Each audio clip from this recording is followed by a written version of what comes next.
Bortle here at the Fort Worth, Texas Regional, hosted by Epic Cards and Games. My goodness, with Whoa, please introduce yourself to the world. Hi, No, before it. my name is Kyle Salisbury. This is my first regional talk. I actually came here last year, got my first Worlds invite ever nice. during info format with this deck, so I cannot say how happy I am to finally do it some real justice. I'm on Memento pure, so we're not no engravers, we're not doing any other funny stuff. We're just relying on sheer power, sheer ability to play through hand traps, and we expect to control the board with the tools that Memento offers. Okay, any shout outs before we begin? Yeah, first I want to shout out my main shop, The Adventure Begins, best shop in Houston. I'd love to shout out my friends out there, Robert, Ryan, Andrew, Vin, Brandon, my boy Oscar, who was just featured on the channel, all my friends at home, Corey, Anthony, Sterling, everyone else, all my friends abroad, Maury, Demonic, if you're watching, thank you for everything, I mean it, and that's about it. There we go. Without further ado, please show us the top 8 group. Okay, so first things first, we're going to start hand traps. First 3 draw, it's just mandatory in this format. If you're not on it in main, I don't know what you're doing. Yeah. Second is 3 Ash. This is pretty standard too. It's really good for dealing with Fiendsmith and also just for going first and insulating yourself from all the Mulch armies that are flying around. Yeah. Last one is Fuelos, just because sometimes going second, this is the only way you can survive. It's just that simple. There are so many decks right now that are just spamming extra deck nonsense. Fiendsmith, anything with Ryziel, anything with Mitsurugi is also doing that as well. Yeah. Live Twin Fiendsmith was a major problem. I faced it twice and it was just a pain. And this is the only reason I won either of those games. That's all we have for hand traps in main. Okay.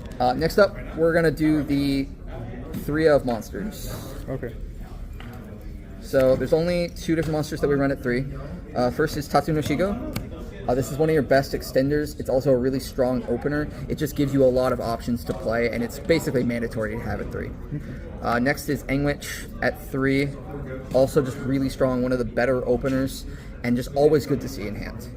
Okay. Next up we have monsters at 2, which are 2 Sleepy. Sleepy at 2 in this format, it feels so good. There are so many decks that are just running Caesar, so the ability to just more easily have access to plays through Caesar with this deck is insane. It feels so amazing, and to be honest, I've been tempted to try it at 3. It gives you flexibility in how you play, and it lets you play on your opponent's turn. It's disgusting. Okay. Next up is 2 Darkblade. I don't like bricking, so we're on 2. It is really important to have 2 of these specifically because it can come up on your opponent's turn. You can summon it from grave off of any effect and pop a spell trap. It's an easy way to get rid of Cross, and I've done it like 2 or 3 times today alone. Next is 2 Goblin. Goblin is a hand trap. It's really important in this format, but it also is important for another spell card that we're playing that you'll see later on. Okay. Also a very good starter. Very nice. Okay. Next up are the 1 of monsters. We play a lot of them. Mace, Big Guy, Gaddock, Acheron, Horn. These are all really good cards, but you really don't want to see any of them, ever. This is a hand trap, and it's really strong.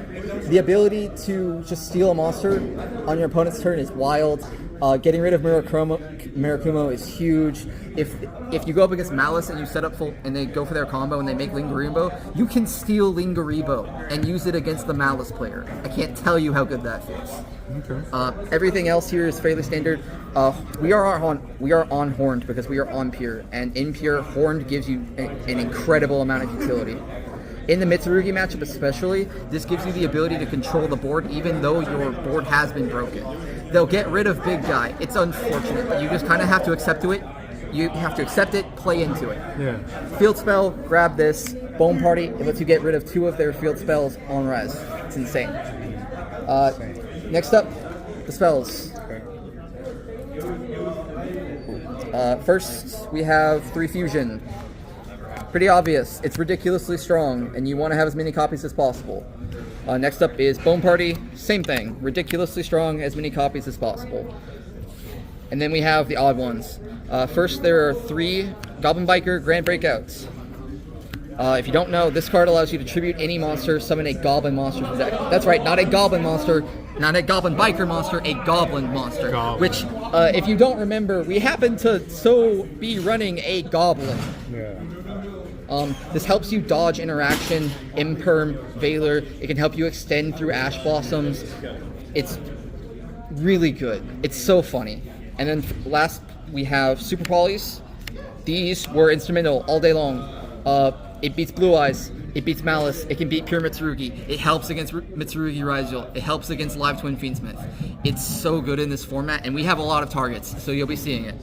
And then last, we have the Field Spell, Necessary. Pot of Prosperity, just really good in this deck. You have a lot of flex slots in the side, so it's not a pain at all. And then Called By for the obvious reason. Okay, next up, Extra. We're running 5 Link monsters. SP Little Knight, Sequence, Agave Dragon, Access Code Talker, and Moon. Moon and Sequence are the only Fiendsmith cards we're running, and you'll see why. Agave Dragon is very interesting because it is a time card that works under Dark Ruler for this deck. If you didn't know, Combined Creation, we lovingly refer to him as Big Guy, is in fact a worm. So most of the time you're going to have it engraved. So if you summon Agave Dragon with it engraved, you gain life points, which means it functions under Dark Ruler, which is so necessary for a deck that is as complicated as this one. Next, we have the Super Poly targets. Mudragon, Drura, pretty standard. Predaplant, Dragus Stapelia, Earth Golem, Adagnister, and Azamina Sol Escriton. These two are special because we can actually make them natively in our deck. We don't need to make them a Super Poly, they're just options. This is for Malice, specifically, because if they end on an SP or something that's not specifically Cybers, you can use this to get it off the field, which did come up twice today. We can make these two natively. This with any of our fusions and any of our dark monsters, we run 1 million of them, and this with any illusion and any feat, which we run several fiends in the deck. Gaddock and Goblin are both fiends, and then we have the archetypal ones. 1 Twin and 2 Creation King, specifically. This is an illusion, so we can use this natively to make Escriton. And because of a combo that you will see shortly, making Escriton actually comes up a lot, because we don't really need to make this with fusion on our turn unless it's absolutely necessary.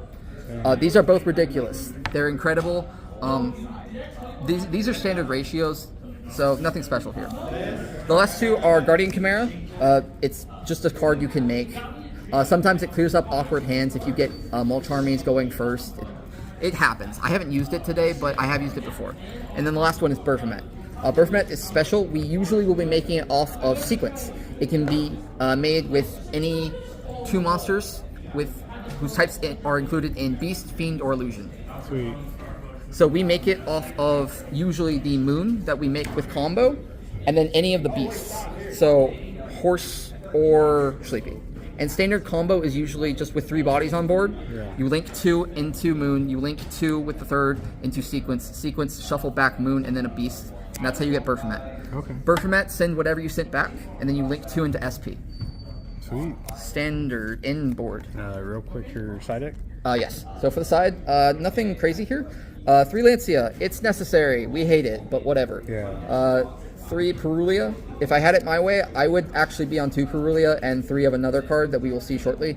This doesn't feel as strong in this format. The only deck that really plays that hard into it is Raizul variants. Yeah. But it's still good to have at least at 2, frankly. Ghost Bell and Haunted Mansion at 3. This card is Sleeper right now. And as well, it protects the deck from Bestials, which are a very common threat.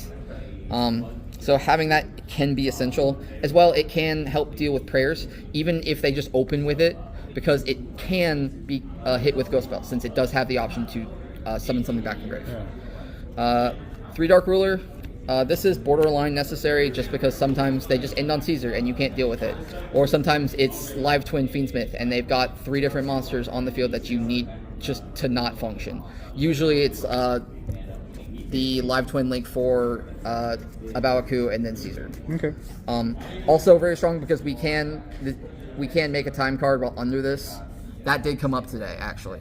And then the last 3, I would be on 3 Mistaken Arrest if I could. This card is broken if your deck can play under it.